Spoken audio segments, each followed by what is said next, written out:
Hello, welcome to a rather soggy gardener's world. Well, it's wet today, but it's not particularly cold. But there's no doubt about it, winter's coming. We can't hold it at bay, and we will get some cold weather almost inevitably over the next few weeks. And I've got one particular plant in the garden that won't tolerate any cold at all, and I definitely don't want it to be damaged. So that's the first thing I'm going to be digging up and getting under cover today.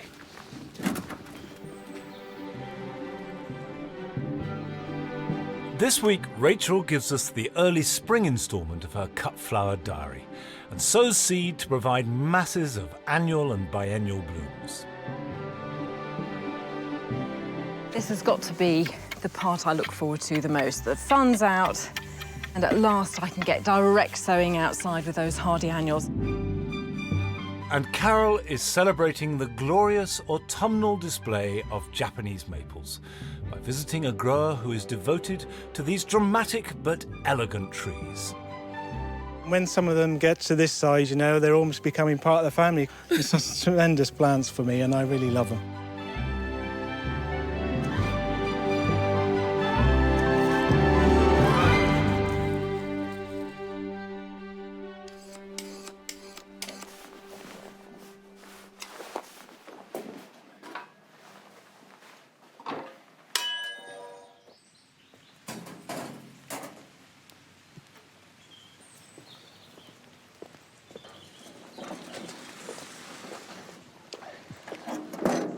Quite a few plants that are still flowering will need protection over winter.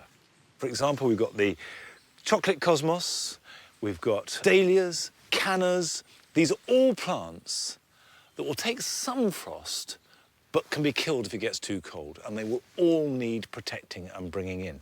But don't do it yet. The thing to do is to wait until they get blackened by frost, because they grow right up to the last moment. So, for example, dahlia tubers are growing as we speak, they're getting bigger and bigger, and next year's flowers will depend upon really nice big tubers. However, one or two plants are genuinely tender, and I've got a banana here in the jewel garden that won't take any frost at all. So I'm going to lift it today just in case there's a cold snap and I might lose it. This is the Abyssinian banana, and you can see it's still looking fantastic, which is why I want to take it out before the frost gets it. So I've got to dig it up and take it indoors. But the first thing I'm going to do is tie it up. I'm just tying it like that to keep the leaves out the way. Okay, let's try and dig it out.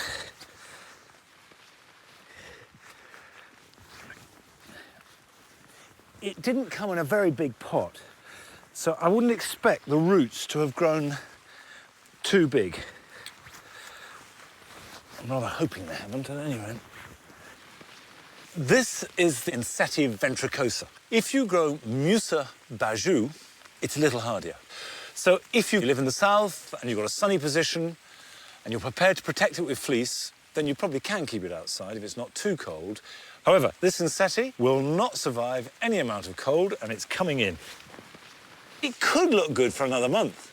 If we had no frost, it would be fine. But it just won't tolerate it, and it would be very sad to lose a plant of this size. There we go.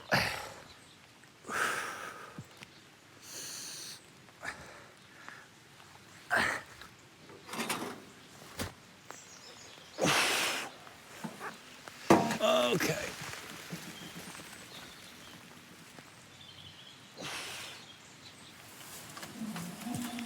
This is mucky, quite dirty work, but Rachel has been using more finesse.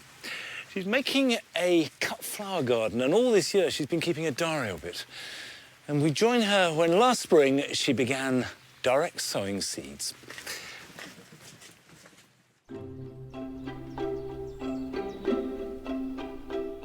Back in early spring, I set myself the challenge of growing my own cut flowers. I decided to record a diary of the different stages of my experiment to monitor how I got on. I I sowed a variety of seeds in the greenhouse in March to get me started, but once the frosts had disappeared, I could finally get to work outside. This has got to be the part I look forward to the most. The soil's warmed up, sun's out, and at last I can get direct sowing outside with those hardy annuals. And I'm aiming here for a really nice fine tilth, this nice crumbly texture on the surface of the soil. Because I'm in a productive part of the garden, in the kitchen garden, I'm going to grow these like a crop. I'm going to be sowing nigella into here, and they only need to go a few millimetres under the surface. Just take a pinch of seed and I just drizzle it in, but really being as sparing as I can. I knew if I planted nigella in spring, I'd have cutting material throughout the summer because even when the delicate flowers are over, the seed pods can still be used in arrangements. It's important to water them as soon as you've got them sown, really, so they germinate quickly. Now, because most of these beds are going to be filled with single varieties, I thought I'd have a bit of an experiment. And in this one, I'm going to sow these fantastic mixes. Some of them are actually specifically cut flower mixes, and others are colour-coded. These are all blues. You can see here there's a mixture. We've got salvia, we've got delphinium, we've got convolvulus, we've got more nigella here, centuria. And these, instead of doing them in drills, I can just broadcast. And I'm aiming to cover this evenly, but thinly. There we are. The reason I embarked on this experiment was to give me a constant supply of flowers throughout the year that I can cut and enjoy in my home.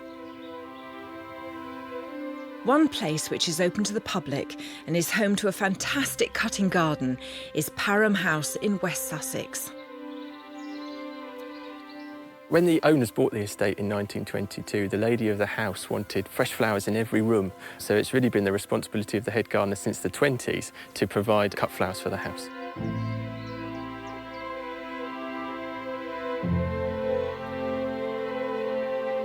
About 70% of our cut, I would say, would be annuals and bulbs and biennials, because they're such generous plants. They're almost cut and come again flowers. We cut twice a week, and we produce about 20 bucketfuls of cut flowers, and that goes from April through till October. We try and create as naturalistic sort of arrangement as we can, so they're very English cottage garden plants, and some of the things that we've got here, things like the gadicias and the cornflowers and the Ammi majors, really sort of epitomise that country look. So we try and concentrate on those more unusual things that you don't necessarily see in the supermarket. Some of the real showstoppers that we cut and some of the sort of star performers, we've got things like delphiniums and aeromuris, which are very upright flowers which you can then put through a vase, which gives you a lot of drama. We also grow a lot of smaller infilling plants. Texture's just as important as colour, and if you can give different textures, different flower shapes, that brings a lot more to an arrangement as well. So plants like sweet williams and calendulas will support some of those big showstoppers and give you that colour foil behind. Every plant in the garden, I think, has got value as a cut flower. It's just exploring it and experimenting as you go.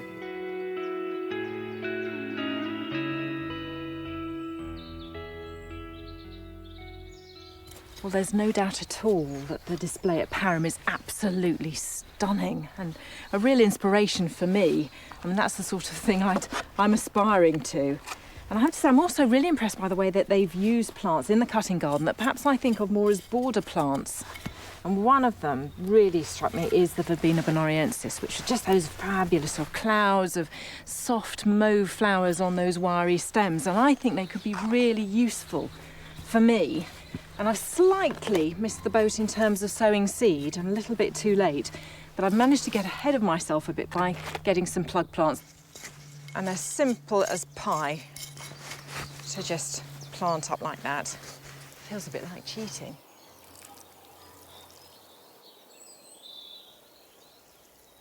Right, excellent. So I feel like I'm really motoring now. I've got some plug plants in, lots of seed sown, but I've got itchy fingers and I'd like to go around the garden now and see what I can cut to make myself a lovely bunch of flowers for the weekend. There are some wonderful blooms around in spring, so thankfully I didn't have to look too far.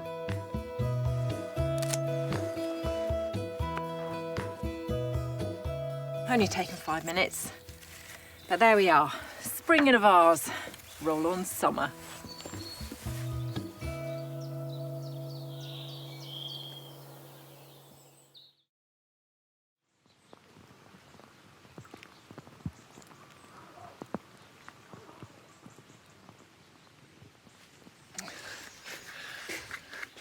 That simple excitement of sowing seed and then waiting for them to grow and flower can't be beaten. And of course, next week, we will start to see those seeds come into flower.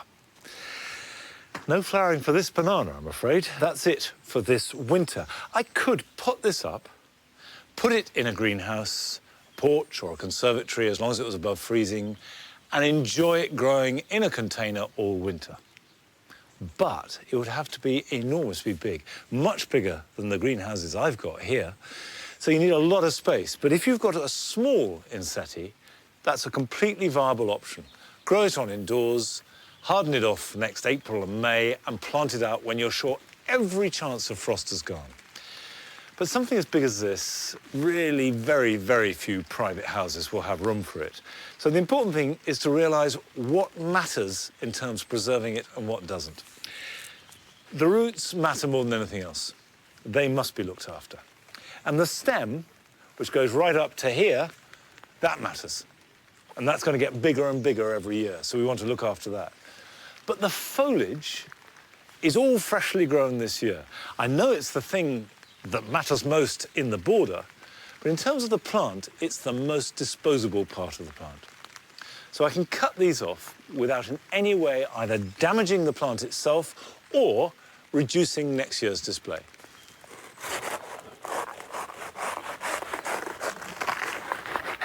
There we go. Now I'm actually going to take these indoors and put them in a vase, so eat your heart out, Rachel. Now, that leaves me with a fairly chunky banana stem and roots. The next thing to do is to remove as much soil from around the roots as I can. And the reason I'm doing this is to stop moisture collecting and to discourage it from growing at all. Because at this stage, I want to put the plant into hibernation, really keep it dormant.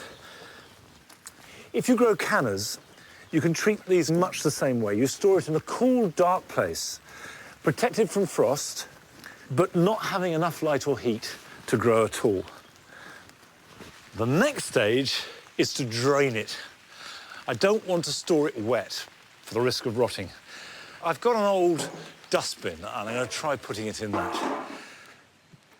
I'm going to stand this upside down in here, and I'll leave that for a couple of days, if not more. It's to drain it out, let the soil on the roots dry out, and then store it somewhere cool and dark. And that will last all winter quite happily, dormant, not growing, but alive. And then next March, April, I'll bring it out, pot it up, bring it into the greenhouse. It can start to grow again. Right, final job is to put these in some water and enjoy them for a day or two indoors. And here are some other jobs that you can be getting on with this weekend. It's time to prepare your rhubarb for optimum performance next year. The best single thing you can do is give it a thick mulch of well-rotted manure or garden compost, but be careful not to cover the crowns themselves. This will keep in the moisture and feed the plants and maximise those shoots early in the new year.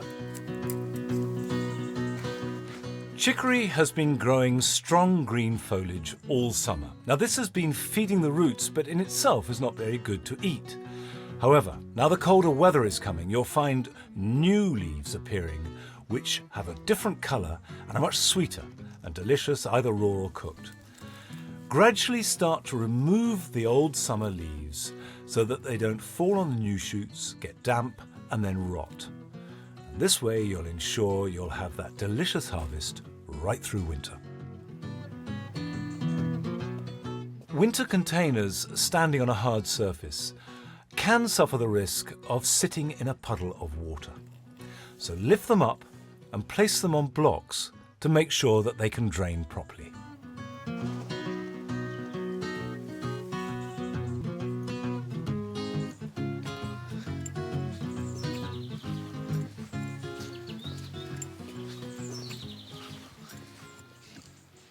I've grown a whole bed of celery this year. And celery is essentially a swamp plant. It likes lots and lots of water. And it likes good drainage too, though, so the raised bed has been good for it. But the very dry September we had wasn't so good. So if you are growing celery next year in a raised bed, do remember to water it. But now's its season. Not too bad, wouldn't win any prizes. And it's one of those crops that you never really eat all of it. But it doesn't seem right if you don't have any of it. You always grow a bit too much. And its cousin, celeriac, is a plant we never have enough of. I love celeriac. The leaves look the same, they smell the same, but the root, and it's actually not really the root, it's a fleshy basal plate, is what you cook. Again, it likes lots and lots of moisture, and a good thing to do at this time of year is just pull off any leaves that are growing to the horizontal. Just go around the plants, pulling the leaves off, cleaning up around them. And then scoop the soil away from around the plate, and that will stop any roots growing out and let that plate get bigger, because that's what you want. And it will go on growing for another month or so. And that isn't terribly frost hardy. It's good for down to about -5. So a couple of plants that probably aren't grown enough, but there's that distinctive flavour that I wouldn't be without.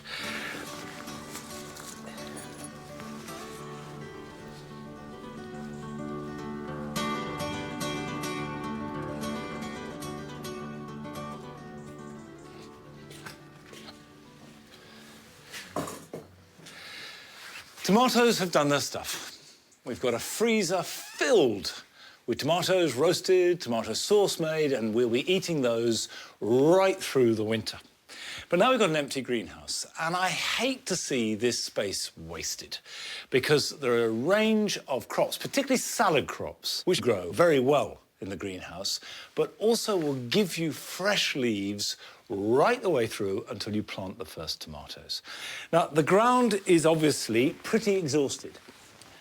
That has been feeding the tomatoes and giving them nutrition. So what I do like to do is add a layer of compost. Doesn't have to be a lot, just about an inch or so, and that will do all that you need to give that little bit of extra nutrition to any kind of leafy plant. What I want from these beds, above all else, are fresh leaves, salads. And you need to choose your salads for this winter growing period carefully. You can't just put in cos lettuce, the sort of things that we would normally grow in May, June, July in our gardens. Whereas some lettuce, and particularly some of the Japanese leaf plants, are much better suited to growing with very low light levels and colder temperatures. It's too late to sow seeds. Even if they germinate, the light levels are getting too low for them to grow. You need to buy young plants, and you can do this. You can buy plants in plugs, and you can either get them through the post, you can get them from garden centres, you can get them off the internet. They are readily available. And for example, this is Mitsuna. Mitsuna is a Japanese leaf, slightly peppery, cross between mustard and rocket, really. And what I like about it is it makes a big plant, lots of foliage, and you can cut it down to the ground and you get fresh growth. You can eat it raw and you can cook with it. So plenty of opportunity for using it. So we put these in and just go through the compost down in there, and there it goes. So the sort of spacing I'm looking at is about like that. And these plants will grow to fill that gap. This bed will have no bare soil at all. The whole thing will be covered. As well as green Mitsuna, I've got some purple Mitsuna, which will look great, tastes much the same. Similar in look, but much more mustardy, is mustard. This will add a real bit of edge. And one of the things that you'll find if you're trying to grow lettuce varieties, they get a little bit insipid, particularly around about January, February time when they haven't had much growth. So something with heat, with bitterness, with spice is really welcome because it's good, strong taste. Endive is really good. It's a form of chicory. You get this rosette of leaves. It adds a slight bitter touch to a salad. Cut and come again. You can probably get 2 or 3 cuttings from it. Now I'm going to fill this up. And my goal is to have enough salad plants in this greenhouse to be able to come and collect leaves for a fresh salad every day of the year. Now that's planning ahead. But Carol has been looking at a plant which probably more than any other revels in the glory of the season.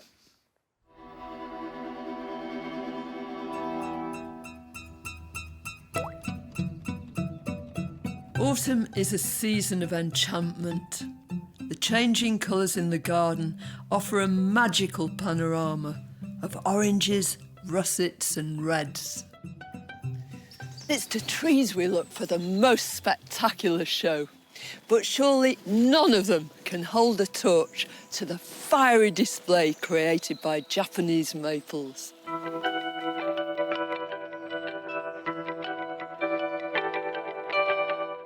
Ed Smith has devoted his life to growing the very best Japanese maples, sourced from around the globe. He specialises in trees that are best suited to our UK gardens. You're so used to seeing acres in little pots or small gardens, but here they are as big trees. Yeah, they're amazing. These are now, 50 years old. Probably been in love with them for the last 30 years. Yeah. Palmatums is the species that, we grow most of on the nursery, and it's the one that has the most variety in it. Yeah. So there's a palmatum to suit every garden. They're exquisite trees, aren't they? They give a garden, a bit of elegance. I dare say you've got quite a few at home, haven't you? And we have got hundreds of varieties of maple at home, and you don't realise when you start growing them how you become addicted to maples.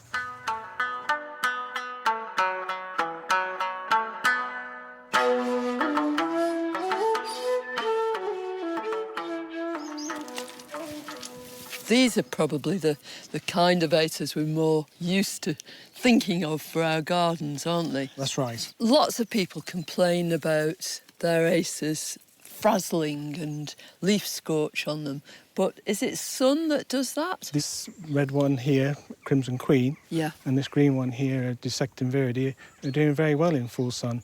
I would say the wind is probably the worst culprit. Yeah. The leaves are quite thin, and they struggle to cope. Equally, if the plants are in a pot and the water's irregular, you can start to see those signs starting to appear on a plant. Right, so in that case it's drought. That's right. Did a plant like this just get like this? Did it grow in this beautiful shape? You can prune it and keep it to the shape that you're looking for, but the more important thing is not to prune hard. I say to people, don't be afraid to prune your maples. Just don't go into old wood. This plant here, even though it's a lot smaller, is the same age as that one there. Right. This produces lots of seed. And this is then sown, and in about 2 to 3 years' time, it becomes big enough for us to use it as what's known as a rootstock, Yeah. to graft a piece of this, if you like, this Crimson Queen, onto the rootstock. The top. You always use that as a rootstock because it's vigorous. You're always looking for a rootstock to give plants some vigour. And that's how you grow all these wonderful acres. That's how practically all of these varieties that we have here are produced, is from grafting from a seed off Acer palmatum Wood from something like this. and putting the two together. Magical process.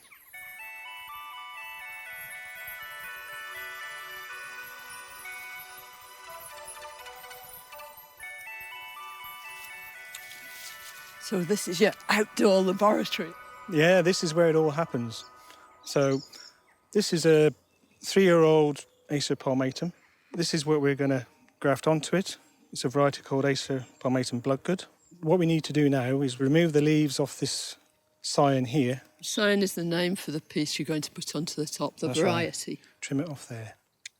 It's the exciting bit. This is where the skill starts to come in, really. Make a nice long cut down one side. And then I'll just make another little cut at the back so it makes a V shape. That's the sign prepared. I then got to make a matching cut on the rootstock. That looks pretty good. Insert it like so. You need to tie it. Yeah. That's an elasticated band, but you could use cotton or raffia, Yeah. something similar. And keep the tension on the rubber band as you go round. So it's pulling the surfaces together. Yeah. And that's it. It's beautiful. And all you need to do now is just wax that graft so Yeah. as it stops losing moisture. And then in about 6 weeks' time, we'll end up with one like this. Right. So this was grafted 6 weeks ago. What will you do when it reaches this stage? What we need to do then is actually chop all this away. Look at that. You know, using the vigour which is in that plant is now going to go into that new piece that you've put on there. Yeah. So that's a whole brand new tree. And hopefully it will do well.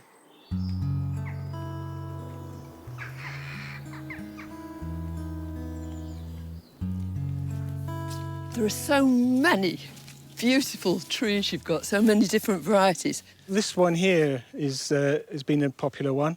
It's an amazing specimen, and it's one called Kinchi. The translation from Japanese into English is golden harp strings. It's totally delightful. It is a beautiful plant. But you must be thinking all the time about what to propagate. You know, it takes a few years.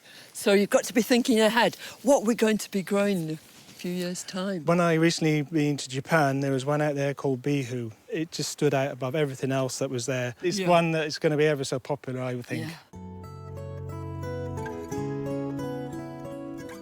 When some of them get to this size, you know, they're almost becoming part of the family because they've been here for so many years. And it's just tremendous plants for me, and I really love them. Absolutely wonderful. I do too.